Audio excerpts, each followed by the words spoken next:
It's an honor to be on the e-platform with you. You are two of our heroes, and we're thrilled to be investors in OGIG.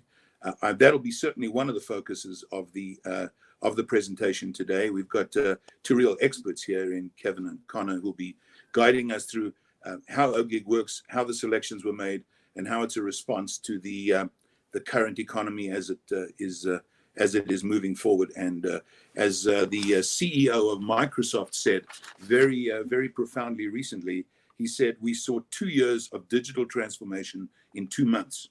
And that's Satya Nadella, CEO of Microsoft. And I think that pretty much tells the story. And so what you're seeing over here, I think, with OGIG is a response to that, an anticipation of that, actually, because they didn't just invent or start this program recently. It's been going for a while. So as major part of our world is technology.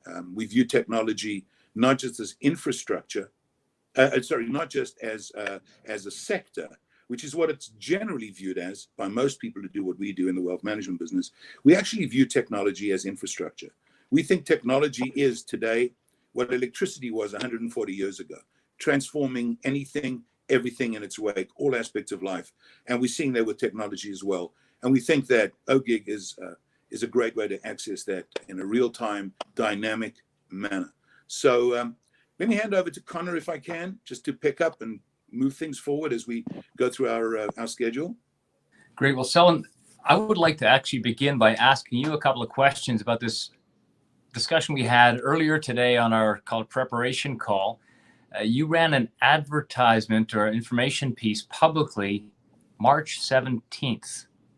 And if people look at the stock charts, they'll look at it and see that March 17th was a pretty dark day for the markets. And your message was much more about, we've seen this movie before. This is a time to be invested, stay invested. And it speaks volumes about your investment methodology. So why don't we, I think, Jonathan, you might be able to put that on the screen. Why don't we pop that on the screen and let me fire a couple of questions at you. And then you and Jonathan can kind of hammer out those 4 main points that are in that ad. Yeah. I think it's going to be very informative to people regarding what the firm RVW is all about. Great. So can you make it a bit bigger, John? But I will perfect. Thank you. Yeah. So the 4 points we made, which of course were prescient then and have been validated since, are: number one, we've seen the play before, always ends the same way, but the plot is always different. The second thing we said is that volatility, which is different from risk, by the way, as we define it, volatility is the price equities that has been delivered to them by markets over time, although not all the time. And that is a critical distinction that wise investors understand. The difference between all the time and over time. Equities have done really well over time, although not all the time. And finally, the point we made was that stock market prices should really not be impacting investment decisions. The decisions for investment should be made within the context of a financial plan. And that plan should take into account the possibility, indeed the likelihood, that there will be severe, significant market corrections along the way up, a very bumpy ride to a glorious destination.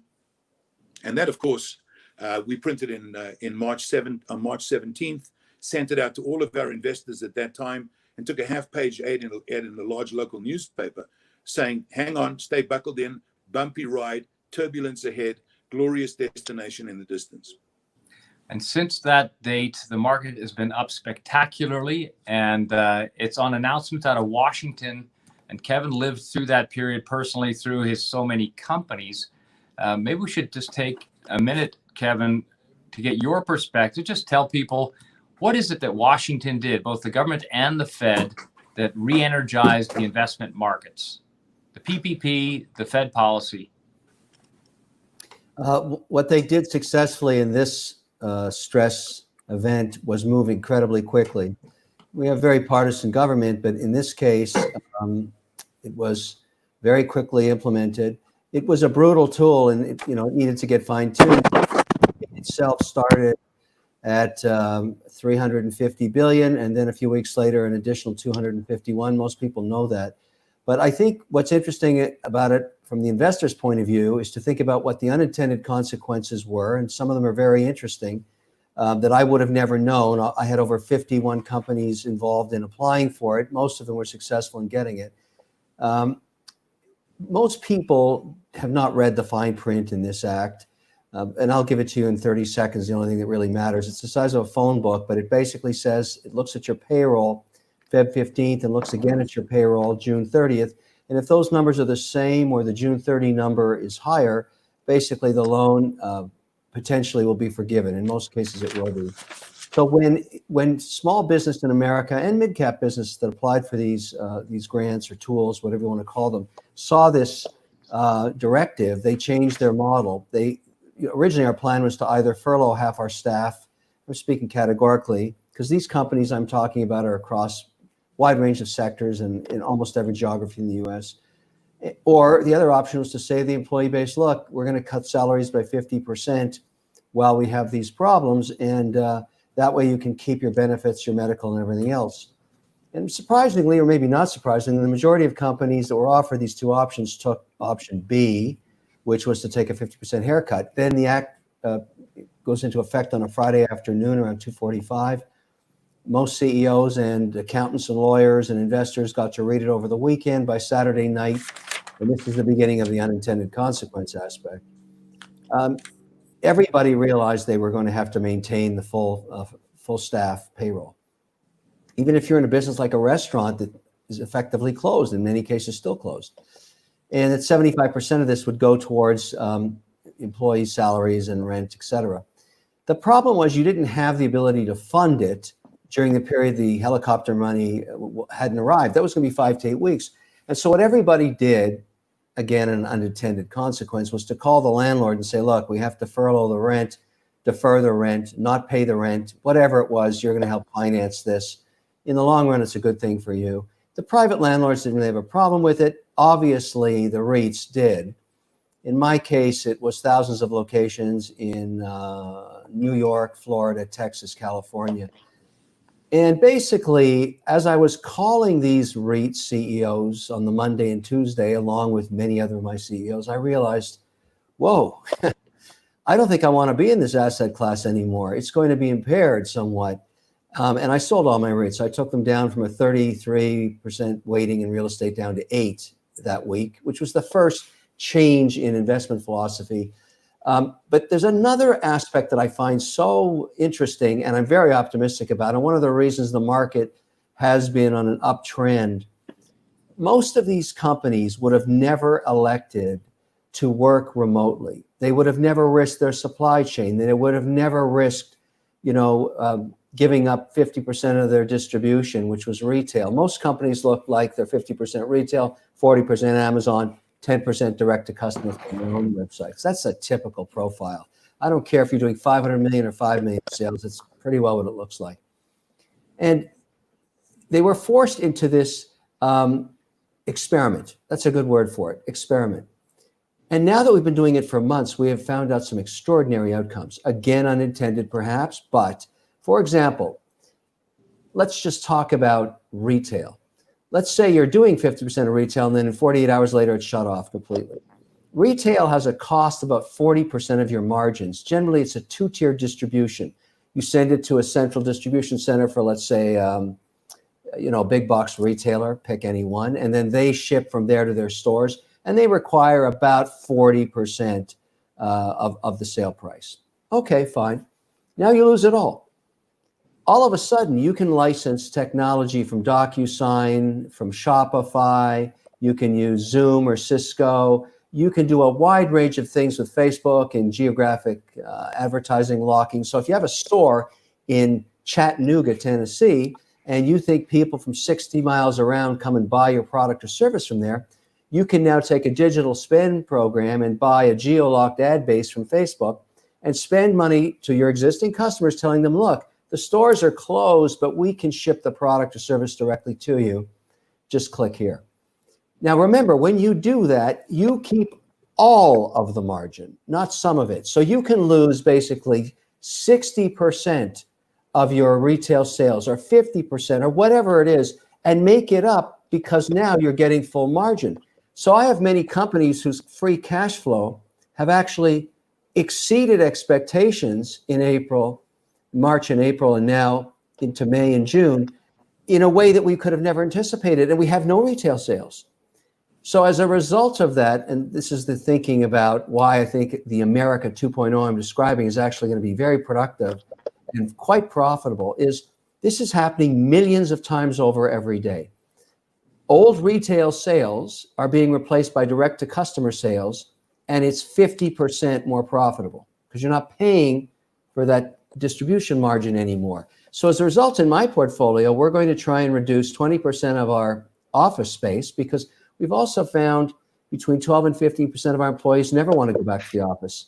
They're in the areas of accounting, logistics, maybe manufacturing flow, compliance, whatever department it is. Maybe they're raising kids. Maybe they have elderly parents they're taking care of. Maybe they don't want to do the commute. Whatever it is, they want to stay at home. So great, we're going to reduce our footprint by 20% in cities like New York and Boston, Miami, et cetera.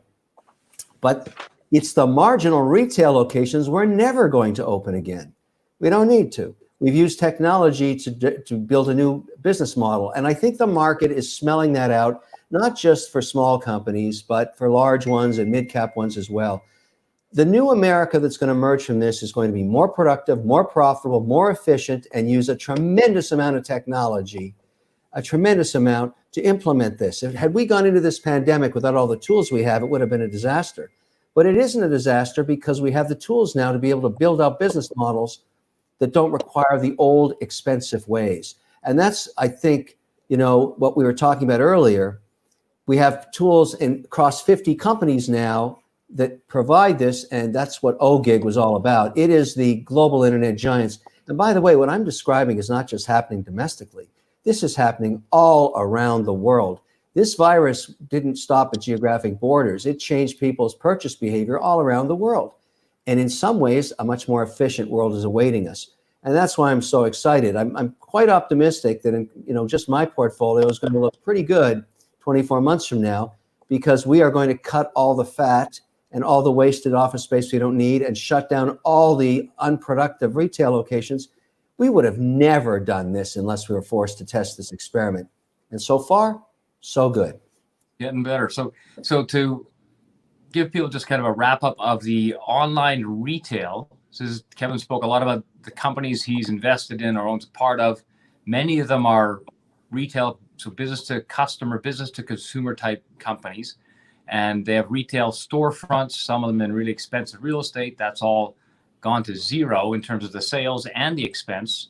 These companies have shifted their strategy to online sales and essentially recovered their customer relationships, but at a higher margin. The other interesting thing is the percent of retail sales in the United States last year, the percent that was online was only 15%, excluding autos. That's probably going to double that share. So retailers are going to get twice as much of their sales volume at this higher margin level that Kevin's been describing. And what Kevin, I'll give you one last kick at the B2C, business to consumer online retail category, to just tell people how Amazon is not necessarily the best friend of all of these middle market retail product providers. Yeah, I mean, most companies use Amazon unless they get so big like Nike where they just do their own direct and do exclusive. But it's about 40% of most businesses' profile. The problem with Amazon is they do not give you back your customer name. In fact, they ship your product in a box with Amazon logos taped all over it on the other side, and very little reference to what's inside from you. And that's why when companies that, are mid-cap companies in America saw the collapse of retail and decided they had to do something about it to recapture that revenue from their existing customers. I'm not even talking about acquiring new customers, just existing customers. They didn't necessarily want to give it to Amazon. Amazon requires a 30% margin like most retailers do. It's 10% less than a physical retail location, but they still ask for margin. But it's the lack of customer information that really is the reason people went out and started dealing with Shopify. Today, Shopify, with a new partnership with Facebook, called Facebook Shop, provides full logistics, full branded logistics in multiple warehouse locations in North America, so that you can use a product like Wix, which is in OGIG, it's one of the companies that's owned there, to design very sophisticated websites that link back into your Shopify store and then use the Facebook tool set to advertise on a geolocked basis, so you can test price and geography in a very sophisticated way that rivals what Amazon does. And I think if you go out 24, 36 months from now, you're going to see that much of what was lost in retail was picked up on this new platform that not a lot of people know about. I'm using it extensively. I'm spending a tremendous amount of money on Facebook now, to the extent that many of my companies hire consultants, because the Facebook platform is so powerful now and so complicated that it pays to spend money getting a consultant to reduce your customer acquisition costs. But that's all at the expense of the landlord in some strip mall in Texas or California or New York or wherever it used to be. We are never going back there. And so I'm going to go to another topic, the business-to-business category, but in just a second. So Selwyn was talking about technology being the new infrastructure, and he's right. We believe he's right. But I want to give people a description of it that will make sense, I think, to everybody. Everyone used to think shopping malls were the infrastructure for retail and storefronts. And Kevin's described his many retail-oriented companies pulled out of the retail storefronts. They're going online. So all of these online digital tools really are the new infrastructure for retail. It's not just Amazon. It's all the different ways companies can take care of the nuts and bolts, the technology to give their clients an Amazon-like purchasing experience and use Facebook and Shopify and more. So that's the theme, transitioning from bricks and mortar infrastructure to digital infrastructure. Really insightful way of describing it, Selwyn. So Kevin, two more categories, and then we'll switch to some asset allocation questions. The two categories are business to business and then entertainment. People spend money on entertainment. They used to go to things called movie cinemas. Now everyone's got Netflix, but there's a lot more money being spent as the days go by here on that. But before we get to the entertainment that everyone on this call understands, let's share with people the views on business to business and how not just today we're having this kind of a call, saving us all money on our travel. We'd love to all be there in person with everybody. But we're being very effective at getting in front of hundreds of people this way. And it's very cost effective. So share with people, Kevin, the different business to business cost savings and tools and cost savings that you see companies using more today than 12 months ago. Well, what we are using now is standardizing on platforms like DocuSign for all document management. We have a corporate-wide license with them now. One of the reasons that platform has exploded is that various laws internationally require that the nexus of your digital contract be on the soil to be protected against various international laws. So if you're a Swiss bank, you want your server to be in Switzerland. DocuSign provides for that. Same for stateside, same for Canada, same for Ireland. We have businesses that have international presence. We need that provision so that our documents are actually domiciled in those countries. It saves us a ton of money. We don't FedEx anything anywhere anymore. We DocuSign it, we make sure it lands in the right nexus, and we catalog it with our lawyers, with our accountants, and everything else. The efficiency built by having digital platforms, like this one, like Zoom mentioned earlier, like Cisco's platform, which is more compliant for financial services because it's very, very secure. All of these tools provide a tremendous lift. I spend about probably 6 hours of my day on some digital platform communicating with my investments. And, I try and use my social media platform to help reduce customer acquisition costs for many of my businesses. A company that's decades old called QVC, their sales are up 400%. We're able to take food products, put them on QVC, reach 6.2 million people per minute, sell millions of dollars of food and wine and meat and everything else in companies I used to just sell in restaurants in. And I do those things myself. I go on QVC to find out the data, because within 4 hours, we know exactly what price worked in what geography for what flavor or what varietal of wine or whatever the product is. The point is, this power of digitization of the entire consumer model is accelerating so quickly that it is probably the reason America will not have the recession everybody thinks. It is just, I live it every day. It's incredible watching this change occur. And I'm extremely optimistic. Now, as an investor who has to, I'm no different than, than anybody else out there that wants to get a return from my investments. But I watched this happen, and it tells me, okay, so interest rates have been going down for 39 years, or now it's if I just ask you to give me 1 second here to get to the entertainment category, because everybody on this call knows you're on Shark Tank. You've told people about business to consumer retail. You've told people about business to business cost savings through digital tools, less real estate, more margins. This is, of course, supporting the stock market, because people who are looking forward realize consumers are going to still buy running shoes and all the other stuff that they buy. The producers are going to get slightly enhanced margins by these cost savings. So all that helps make sense to people. On the entertainment side, everybody already had Netflix, but now people are buying all these other digital content channels that they want to access. Tell people what's happening with Shark Tank going forward. It's going to be another year. I'm sure everybody's looking forward to seeing it. How's that going to be produced? How's it going to be distributed? How are they going to make money out of that? Is the business of television and entertainment and onto the Netflix category, et cetera, going to make more money or less money in this new world? I think they'll make more money. Shark Tank's the #1 show in America on Friday nights now. And that's a result of everybody staying at home the last 5 months. There are hundreds of thousands of new entrants that are bringing a wide new range of products and services that reflect the new America 2.0. And so I'm really excited about investing in those. But the real secret sauce to Shark Tank is you get 3 to 4 million people live watching it when it airs on Friday, and then another 6 to 7 million in syndication for the rest of that week. So 10 million eyeballs.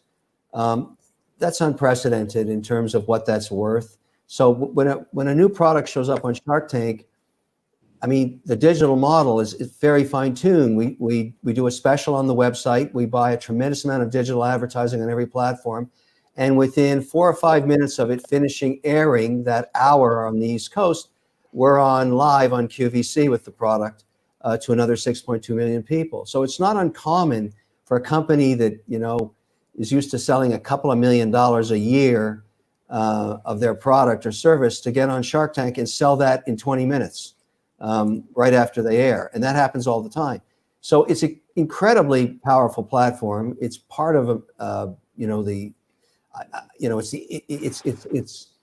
it's part of pop culture in America. Everybody knows Shark Tank and the Mean Shark and all that stuff. And so what's going to happen for Shark Tank 2020? Where are you guys going to, where and when, and how are you going to start producing the next series? LA was supposed to open yesterday and give their production rules. They delayed it because they have an outbreak. So my guess is it'll probably occur in Florida or in Los Angeles. I mean, you know, the whole profile of the pandemic is an unknown factor, and we don't know what it'll look like through the summer and everything else. But I'm extremely optimistic that, you know, the technology and the therapeutics that were around in SARS 11 years ago have increased by tenfold. Just you know, biotechnology, and I'm pretty confident we'll have some solution to this.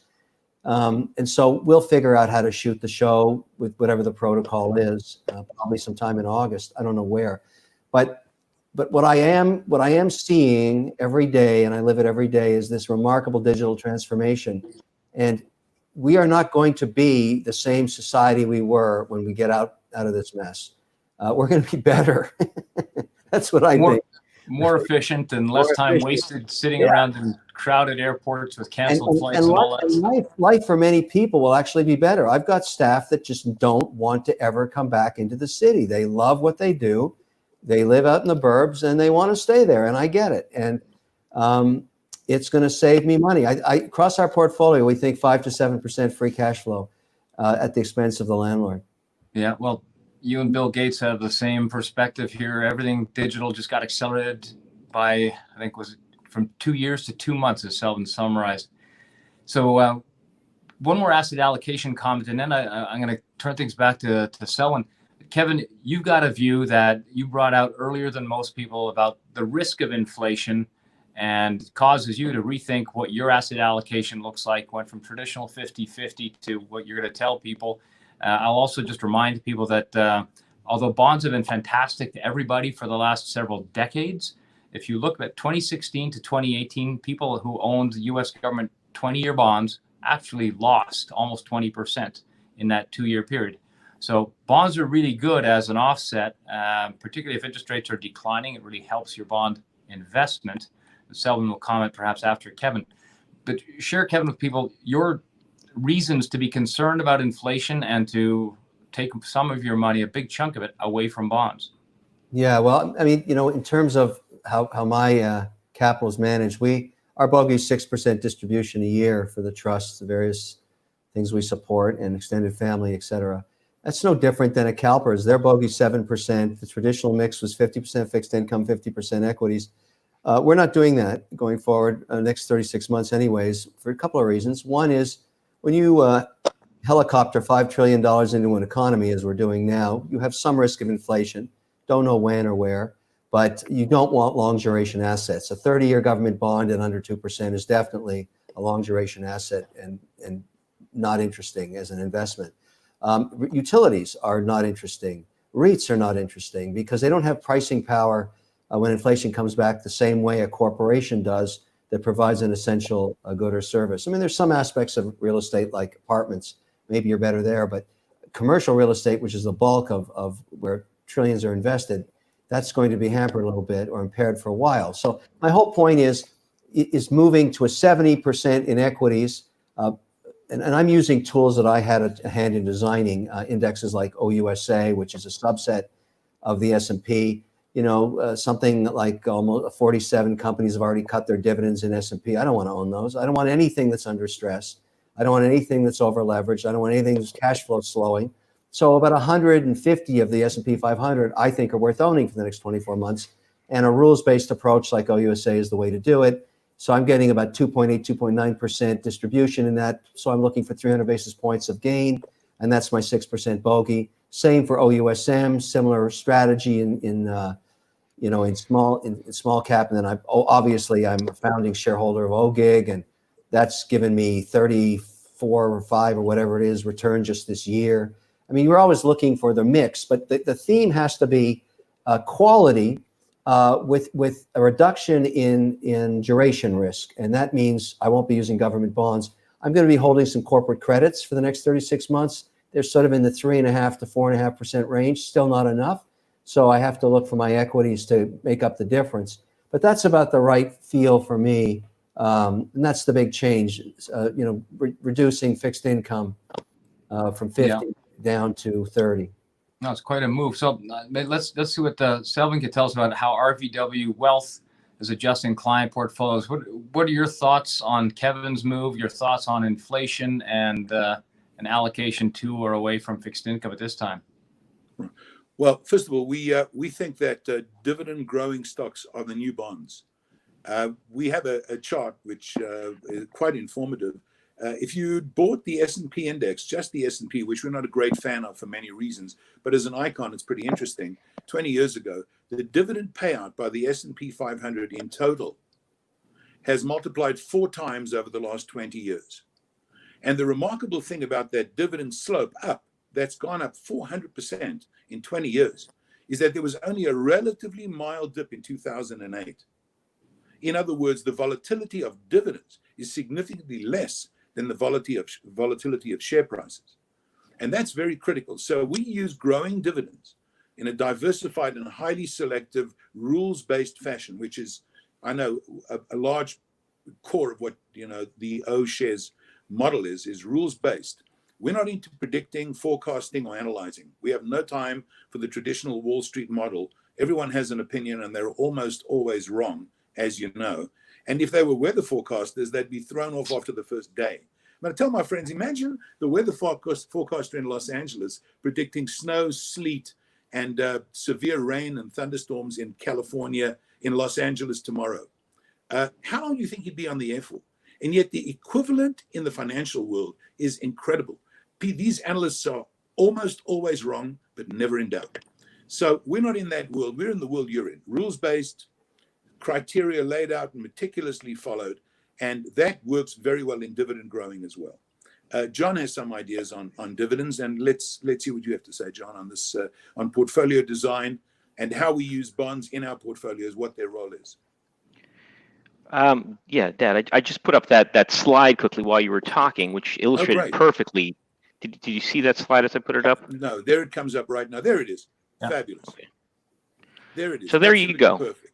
Yeah, that's the point. Thank you, John. Perfect. So you see over there fourfold.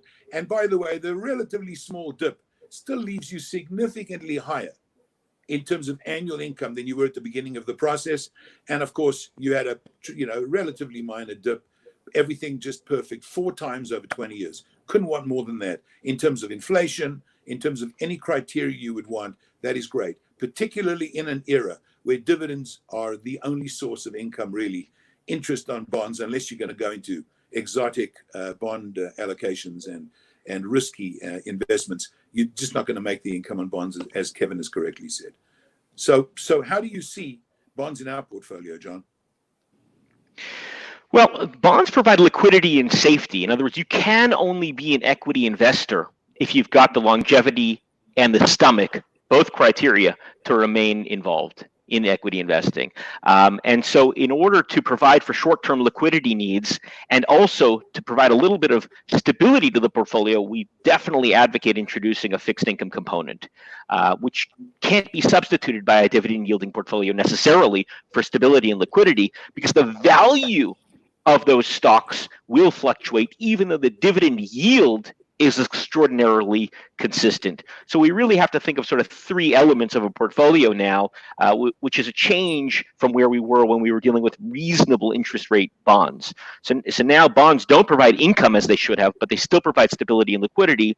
Income can be provided nicely by a diversified dividend yielding portfolio. And of course, growth, we continue to look to equities, diversified equity portfolios for growth. I mean, one thing that's just interesting is, we commonly get, when's the time to get in? When's the time to invest cash?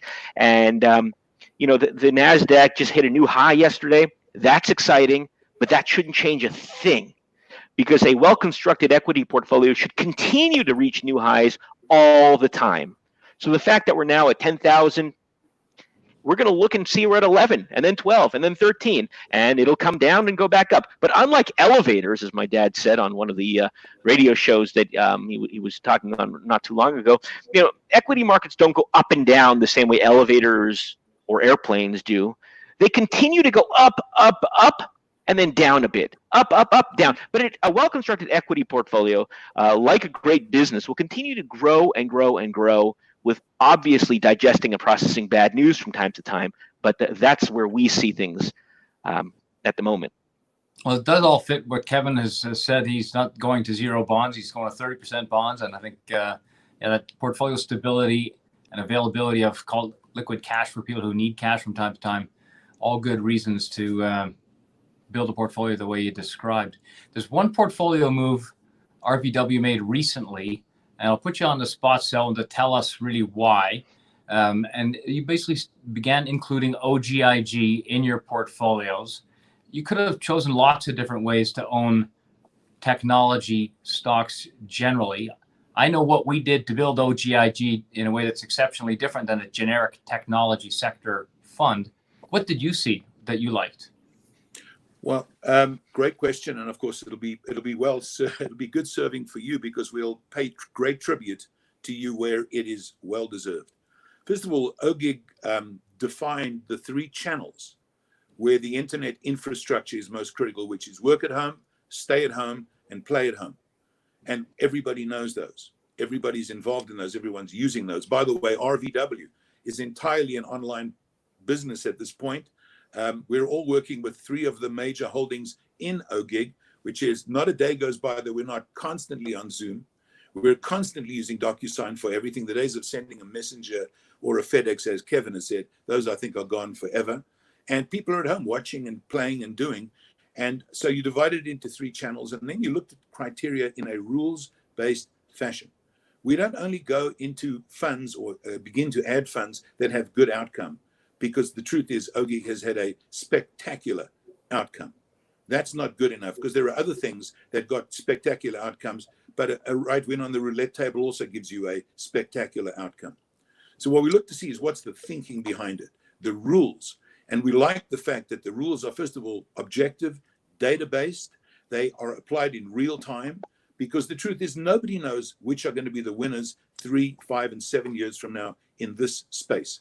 But OGIG will ensure, because of its selection process based on revenue growth, stability of balance sheets, profitability, all the criteria, and then aggressively adding the new winners and kicking out, if you will, the losers, so that you have kind of a Darwinian program to ensure best of breed in the category in real time as winners emerge and losers fall by the wayside. We like that. That is how we try to do almost everything we do. I mean, on a scale of, judgment and art on the one end of the spectrum and science and data on the other end, we tend as much as possible to the science and data. And I do want you to know, we have no forecasters or analysts or predictors at RVW. We're a bunch of CPAs, CFAs, and personal financial planners. We don't play golf, we work. And we basically are data oriented. So the way we view portfolio design is exactly the way you do. There's this idea of selection as you go along, so that you're always owning the winners, whatever they happen to be at that point in time. What I would say is a never-changing definition and an ever-changing constituency.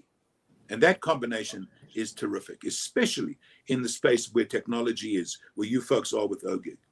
Yeah, it is the new business infrastructure, entertainment infrastructure, retail infrastructure. It is across the board part of everyone's life, more today than last year, and so on. We did, I just asked Samantha, so I was looking to my left, asked Samantha to put that email information on the screen, because there are some people that maybe don't know your firm yet. So now that's how they can reach you. So I asked Samantha to do this. So I apologize to those who saw me off typing. That was to get that on the screen. On OGIG, I want to just mention something that Selwyn touched on. I'll just take it a half step further, and then I think we'll wind up, unless you have another question for me or Kevin.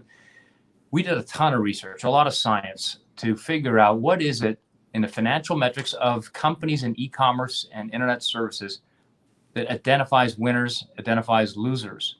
And one of our primary goals was to make sure, we love this space. We know this digital infrastructure is going to be important in our lives for many, many years to come. Love that as an investment category. There's old technology. It's all these beautiful old companies, IBM and many others. Their growth rate is below 10% at revenue growth. We want to give people a way to own the high revenue growth rate companies in a way that's scientific and gets refreshed on a recurring basis.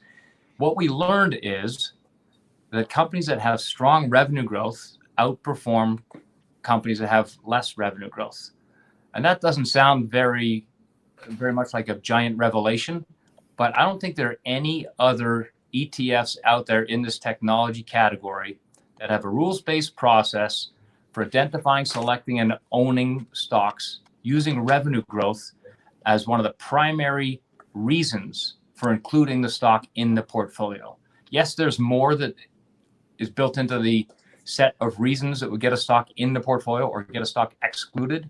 But I just wanted to mention that common sense bit of science to everybody who has ever worked for a business, owned a business.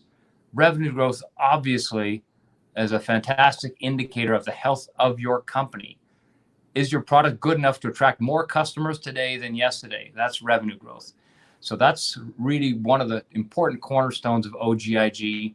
There's dividend growth mentioned earlier. That's an important cornerstone of OUSA and OUSM. And I think those may also both be in some of the portfolios RVW is running. But in any event, perhaps I'll turn it back to Jonathan and Selwyn for closing comments here. I'm glad Samantha got the email address on the bottom of the screen for people who would like to reach you. What I do know, and you mentioned it, but I'll just mention it again, because some people don't know that they could actually get their money managed and transferred and everything else without leaving the house. They don't need to go to your office. You don't need to go to your office. The digital world is here, and you can take care of your financial wealth management needs. People can do it with you or however they're going to do it, but they do it with you without even leaving the house. And so that email address is probably step one that they can use if they don't already know you. But I've enjoyed this session. Kevin, thank you very much for being part of the session. And Jonathan, if I could just ask Jonathan to do one thing before, as he wraps up. John, you and I wrote a book together. We'd be happy to send a copy to anybody who'd like. We've got an e-version. Happy to send it to you. If you could just show the cover, and you can send an email requesting it, and we'd be happy to send it to you.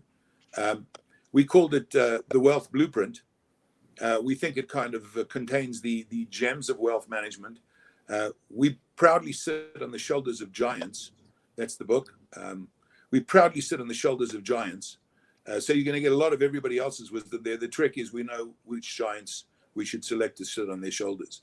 So we sit on the shoulders of giants, and humbly, plugging into the high voltage outlets, of which you folks are certainly on that list.